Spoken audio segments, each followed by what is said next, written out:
Hi, everyone. Thanks for tuning in to this webinar. My name is Ebenezer Yabua, and I am a resident director here.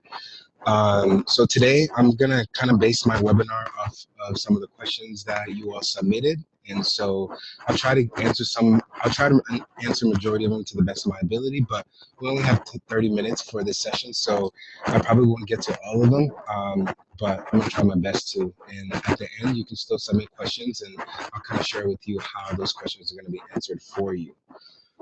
So to start off, kind of like I said, my name is Ebenezer Yabua, and I am a resident director. And so there are 5 resident directors on campus, and we manage all the residence halls on campus. And so in addition to that, we also supervise the RAs, and each community, each floor within our halls all have one RA. And so all residents are going to have one RA on your floor that are going to be a resource for you, that are going to kind of support you throughout your whole entire first year.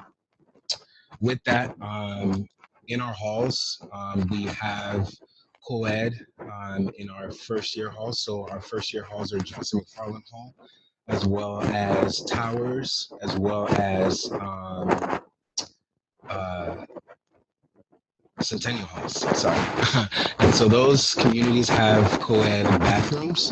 And so what that means is that the whole entire community shares the bathroom. And so in those communities, we have an all-female community bathroom, as well as an all-male community bathroom. And each of those bathrooms has 2 showers and then 2 porcelains. And so each floor relatively has about 22 students in there, and I've never really had any students complain about the not being able to use the bathrooms or anything at different times. I think throughout the year, students kind of figure out when they're taking showers or who's taking showers, and they kind of figure out what time best works for them. And so there usually isn't a problem when you need to use the bathroom or take a shower or anything like that. And so in our second year halls, so that would be Nelson, Nagle, and Hilltop, as well as we have a few second-year communities and towers, especially Nelson, Nagle, and Hilltop. We do have suite style, and so what that means is that you have 2 rooms on the other side, and in between those rooms you have a bathroom, and so it's a suite style, and the 4 residents of those rooms kind of share the bathroom. That kind of gives you the breakdown of what the bathrooms look like in our communities. So when you see me looking down, I'm kind of like looking at the questions to make sure I get to some of these questions. And so on that, to answer some of the questions regarding the rooms, each room is going to come with a microwave as well as a fridge.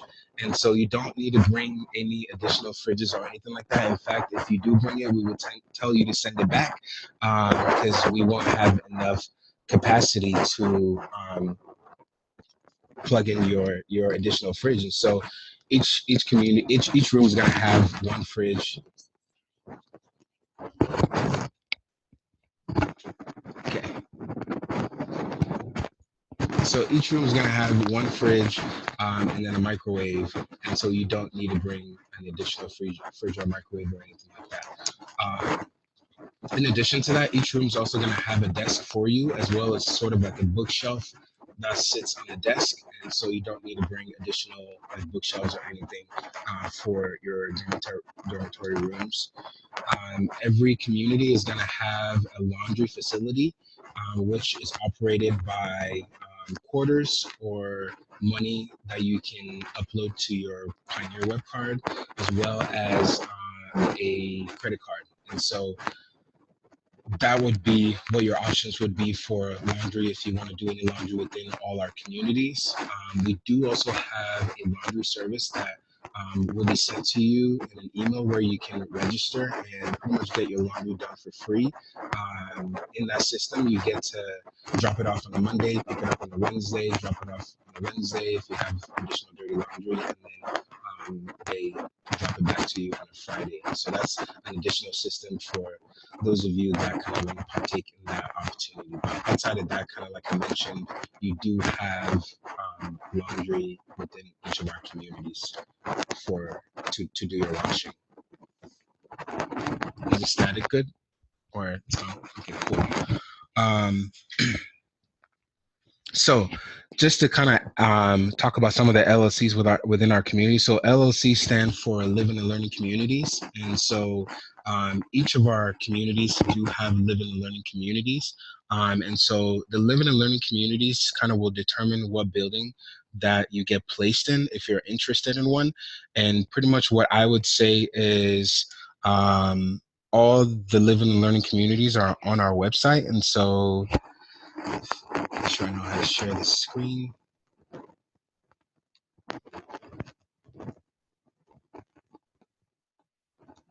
So this is our website, and it's housing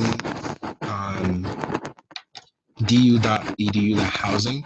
And so a lot of the information is on our website, so you can kind of take tours of our communities, our residence halls, and kind of check out some of the living and learning communities that are housed in each of the communities. And so if there's a particular living and learning community, so for example, Johnson McFarland, which is right here, houses the Pioneer Leadership Program, and it's a leadership program, 4-year leadership program that a lot of students do participate in. And so if you were to sign up for the for the Pioneer Leadership Program, you would live in Johnson McFarland because that's where that living and learning community is housed. And so being a part of that living and community kind of automatically places you in Johnson McFarland Hall. And so going back to the living and learning community questions, if that's something that's of an interest to you, I would say reach out to the coordinators to learn how you can join that particular living and learning community. And that you joining that community is going to also determine what hall you live in. And so answering some of the questions on here, depending on like what hall you live in, I would say on average, kind of like walking from your residence hall to your classes usually would take about 5 to 10 minutes, and it's actually not bad at all. I walk to meetings across campus, and sometimes it takes me even less than that. And so that's about the average distance that it will probably take you to walk from your residence hall to your classes. And depending on like what major you're a part of as well too, a lot of students kind of pick which hall they want to which hall they want to live in based on what major they're a part of. And so for example, a lot of students that are in the music program like to live in JMAC because JMAC is the closest hall that is close to the Newman Center for Performing Arts, which a lot of students have their classes in. So there's a lot of variation that goes into what hall you're placed in, and how you yourself kind of determine which hall you want to be in. And then also in regards to that, so July 17th is when emails are going to be going out to you all. And these emails are going to pretty much give you your placement notification, what hall you've been placed in, as well as who your roommate is. And so some of the questions on here in terms of like how the roommate is determined is that if you put someone on your housing application and your friend also puts your name for their housing application, then that's an easy match, and it's a guaranteed match where we put both of you in the same room in the same community if you do pick the same community. And so that's one way that we do a lot of the matching. Another way that the matching is done is within your housing application, you all kind of preference, different styles. So, if you like, what times you like to go to bed, any sort of like habits, hobbies, and things like that, anything that you put on the application, our system kind of filters with all the applicants and kind of places you with a roommate that suits your preference. And so that's another way that our housing preference is done. And so what I would say is that usually if you put someone in your housing application, someone that you want to live with, make sure that they also put your name. They also put your name on the housing application because that's how we make a lot of those matches majority of the time. So hopefully that answers you all's questions there. Let's see. So RA availability. So kind of like I mentioned earlier, each floor is going to have an RA. And so In terms of the RA availability, a lot of students kind of do one-on-ones with their RAs just to make sure they're getting to know the RA throughout the year. And if they have any questions or if they have any issues or anything like that, the RA is very much aware of what's going on. And so the RA availability kind of just depends on you yourself and how often you want to see the RA sometimes, and what you want that relationship to look like. So some students only want to see their RA once, or some students want to have lunch with the RA maybe once a week, or once a day, or check in and all that. And so that RA availability kind of looks different per individual, but the RAs have to do 6 hours at the desk, and so a lot of the times that's where students will find them. If they're not in the hall, they're probably at the desk working, and so that's kind of an easy way for students to reach out to the RAs for support. RAs also kind of play a big role throughout the year when you have roommate issues. They kind of serve as the mediators for you all. If you have any sort of conflict with your roommate, they'll at the beginning of the year, both you and your roommate will do kind of a roommate agreement, and that's a time for you all to kind of sit together and talk about do's and don'ts for living in sharing that same space together. And so at any point, if conflicts come up, the RA kind of uses that roommate agreement to mediate the conflict and to help people solve the conflict. And if that doesn't really work on that initial intervention, then that's the time where the RA kind of jumps some of that issue to myself or any of the hall directors within the communities, and we work with you to solve the issue. Or if it comes to the situation where it's a no-go, and you all truly don't like each other and don't want to live in the same space together, and then we'll kind of work to relocate you within possibly another empty room or another empty spot within that same community, or we might open up some options to live in one of the other first year communities. Outside of that too, we do have something called Room Change Day within the first month when you move into your community. And so usually we don't do any sort of like room moves. If folks want to move around within the community, we kind of wait till Room Change Day, and Room Change Day is kind of your time to really move to any open spots within the community, or even relocate to a new community. And so that's Room Change Day usually happens within the third week when you move in. And so that's a time, kind of like I said, where if students want to see what other options are available, or what other roommate pairings are available, we'll work with you on Room Change Day to find you a new room that is better for you and suitable for what you're looking for. For halls that are open, so Towers is the only hall that is open during winter break.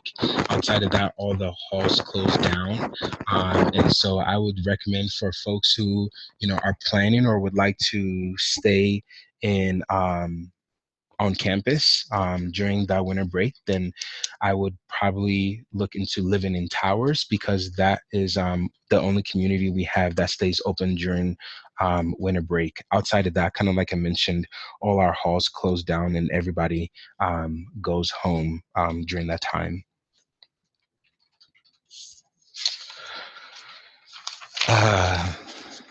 Looking at some of these questions, so dining halls, and Centennial Halls is one of our only halls that has a dining hall within the facility. Outside of that, we do have another dining hall on the south side of campus, which is by Nelson Nagel and Hilltop, as well as Johnson McFarland. And so folks that live on that side of campus kind of use that dining hall, but our dining halls are usually open to anyone. And they're usually open from 7 a.m. to 10:30 p.m. And so during that time frame, there's a breakfast time, there's a lunch time, there's a late lunch time, there's a dinner time, and then there's a late night time. And so those are pretty much the period of meals that kind of occur during that time frame. And so they do have different options throughout, the breakfast and all the different dining phases. And so the food menu kind of changes throughout all of them.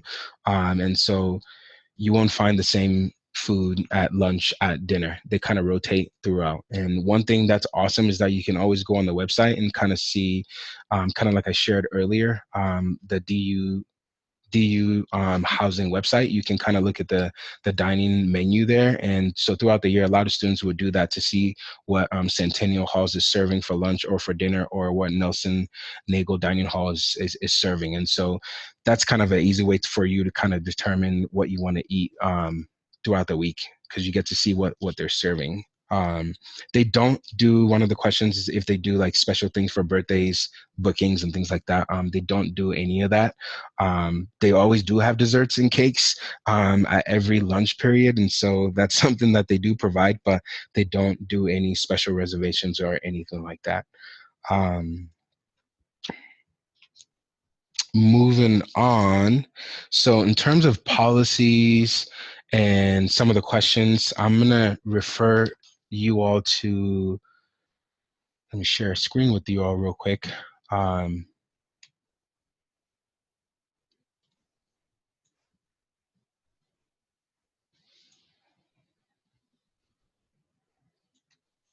So every student that lives in our community is required to read the Guide to Residence Living.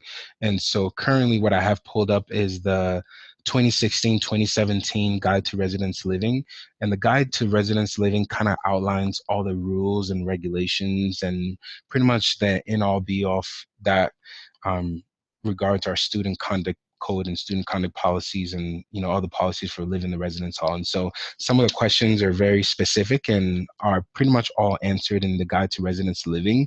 And so I'm gonna reference and refer you all to the Guide to Residence Living to read what the policies are, because as first year students, all these policies are very pertinent and you will actually be required to read it. In fact, you're actually gonna sign that you read it. And so I'm gonna encourage you to take the time during the summer before moving in that you all read it, because if you do end up violating the policy, this is what we use to hold you accountable in student conduct meetings. And so please make sure you take the time to read it. And kind of like I said, it goes over the alcohol policy for Nelson and Nagel, our policy with balconies, computer use, alcohol, drugs, marijuana policy, noise violations, open space policy, pet policy. Again, there's a lot to the Guide to Residence Living, and so I'm just going to reference it and pretty much tell you all to make sure that you make time this summer to read the Guide to Residence Living. Again, just because every information in there is very pertinent to living in the residence halls.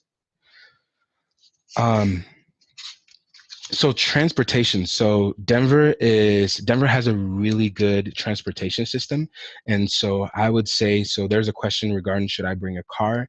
And honestly, that's really up to you if you want to bring a car or not. But if you don't need to, I would say don't, because Denver just has a really good bus system, and you can really get from DU to downtown, to the aquarium, to the zoo, pretty much anywhere you want to go. If you want to go to King Soopers, if you want to go to Safeway, which we have all those grocery stores around the community, you can take the bus system to buy your groceries or to go to the movies or anything like that. And the good thing about you being a student at DU is that you also get an Eco Pass, and the Eco Pass is what you can use to ride the bus and then the light rail system for free. And so that's something that you pay for. And so I would say utilize it. And so again, in terms of this question, bring a car if you want, but honestly, you don't really need to bring a car because you can use your ecosystem to get to anywhere. A lot of students take the light rail to Rockies games or, the Nuggets game for basketball, or Avalanche for hockey. And so it's very convenient. And in fact, it's only a 7-minute walk to the light rail station from campus. And so it's an easy transportation system that is free to you all. And so that answers that question. In terms of bikes, folks bring bikes if they want to. You can if you want to, but then again, kind of like I said, you do have that bus option, and so you don't really need a bike. But if you do want to bring a bike, you can bring a bike, and it'll make your transportation or walk faster if you're riding your bike. So that's really up to you if you want to bring a bike or not. But we do have bike racks all around campus and all around our communities. And so you can lock up your bikes at any bike station. And an awesome resource that we have for students is that we also have bike fix stations all around campus. And so if you have a flat tire or you need to pump your tire, or something's wrong with your bike and you need to get it fixed, you can kind of venture out to these bike stations, and they'll help you fix your bike and get you all settled to go.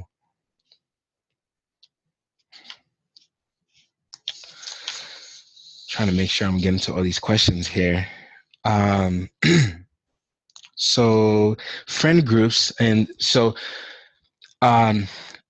I oversee a first year community, and I've noticed that a lot of my students, or at least from my past years, pretty much just make friend groups with people in their hall.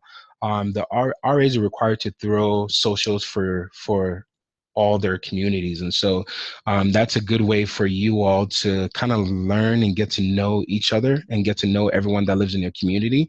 And so one thing that I would recommend is that definitely make sure you're checking in with your RA and being aware of what type of socials they're planning for the community, because that's a good way for you to meet everyone else that lives on your floor. And so in terms of like building friend groups and to answer some of these questions, I would say that's really an easy way to make friends, is really starting with the people that you live with on your floor. And there's going to be many opportunities throughout the year provided by the RA for you to do that. And so that's an easy way to do that. Another way that students kind of make friends is by joining clubs. And so we do have a student engagement office on campus. And so if you can Google University of Denver Student Engagement Office, and if you go to their website, you can kind of see all the clubs and all the student organizations that we have on campus that you can be a part of. And so if you're into it, like intramural sports or anything like that, that's also a good way for you to kind of make friends by just getting involved and joining clubs and organizations.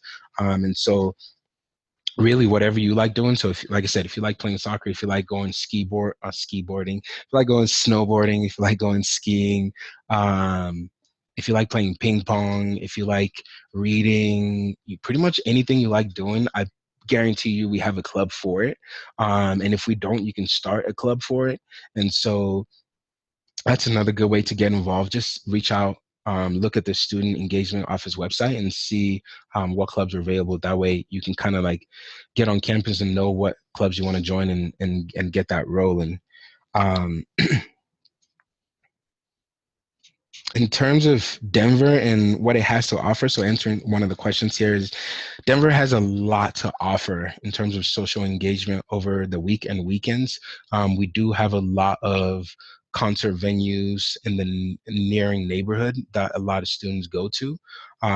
Sometimes DU would buy a certain number of tickets. The Student Engagement Office would buy a certain number of tickets and make it available at a cheaper discount to students. But there's a lot of concerts that happen in Colorado. There's a lot of events within the Denver community that you can join and be a part of. And so really Denver has a lot to offer. All these student organizations also host programs throughout the year. And so you're going to be probably overwhelmed with the number of activities and number of events that happen on this campus. But I don't think that is a problem at all in terms of what that social aspect is going to look like for you. There's a lot of things that you can engage with, and a lot of things that you can really be a part of here at University of Denver.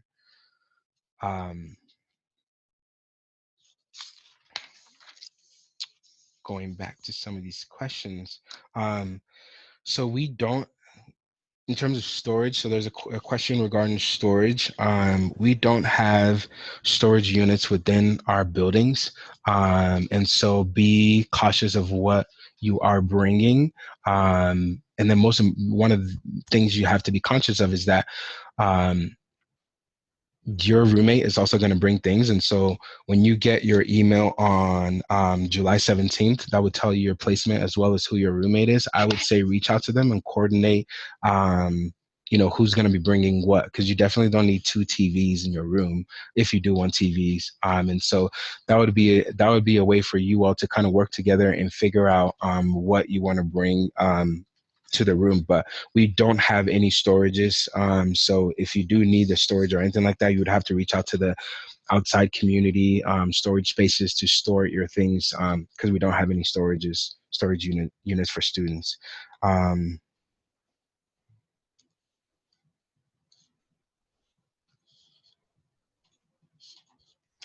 Safety. So there's a question around safety. Our halls are pretty safe. The only way students can get to our communities is through their Pioneer ID card. And so the Pioneer ID card is really the only way that you can enter our building. And so we have what I would say a two-layer security system. So not only do you have to pass the first pass key code to enter your building, but you also have to do it an additional time to enter your hall that you live in. And so our communities are pretty safe in terms of security features, and we do have different cameras within our lobby area. And so we do keep track of what's happening within those spaces and what's going on in terms of security and safety features. So our halls are pretty safe security wise. One of the questions was regarding co-ed and what that looks like. And so I mentioned earlier, we do have co-ed halls, and our co-ed halls would be Centennial Halls, as well as Centennial Towers, as well as Johnson McFarland Hall. And what that really looks like is that on your floor, there's a gender breakdown. And so traditionally you would see a female room, and then the next room would be like an all male room. And then the next room would be like a all female room, and then an all male room. And so that's kind of how the floors kind of break down in terms of like that co-ed nature and gender aspect. And kind of like I mentioned earlier, in each of those floors, there's 3 bathrooms. Usually throughout the year, we assess the number of the gender breakdown on the floor. And so the RD would work with the RAs to determine, if we need 2 of those community bathrooms to be female or 2 of those community bathrooms to be male. And that's kind of determined in the beginning of the year when we look at the gender breakdowns on the floor. But there's always going to be bathrooms readily available for folks to utilize. So it looks like we're coming to the last few minutes on this session. And so, like I said, there was a lot of questions that I had to go through, and I'm sure there were some that I didn't get to. And so if you do have questions that still need answered, please reach out to housing.du.edu, so housing.du.edu, and they will make sure to answer your questions and get back to you if some of the questions that you had were not covered in this webinar. I said there was a lot of questions. Hopefully you all found this useful. Outside of that, I think we got 2 minutes. Are there any questions on your end that I can answer within the 2 minutes? I can't read them. How do students pin up posters and whatnot on the wall? So students usually use command strips as well as duct tape to put up posters on the wall. The reason why is because some of our communities, like Johnson and McFarland, has what do you call it? A wall? Yeah, it's brick. Yeah, a wall brick. Brick. They have bricks, and so command strips and duct tapes are usually what a lot of students use to put up posters in the hall. Second question, can you change out the given desk and chair and other furniture in your dorm room? No. Good question. So pretty much when you open your room, all the furniture that is in there needs to stay in there. And so you can't really switch out any furniture or anything. You can buy maybe small couches. Some students would do like maybe like a love seat or something in the room if they are able to rearrange and create space for that. But outside of that, you need to make sure that all the furniture that is in the room is still there when you move out. Otherwise, you'll be charged for them. Last question, are there community kitchens in Centennial Halls? So Centennial Halls does not have community kitchens. Also because you also have that dining hall there and you have that community style bathroom. So there's no community kitchens in there. Awesome. So kind of like I said, if you still have additional questions, reach out to housing.du.edu and your questions will be answered. And on that note, thank you so much. And we look forward to seeing you in August. Oh no, September. Thank you.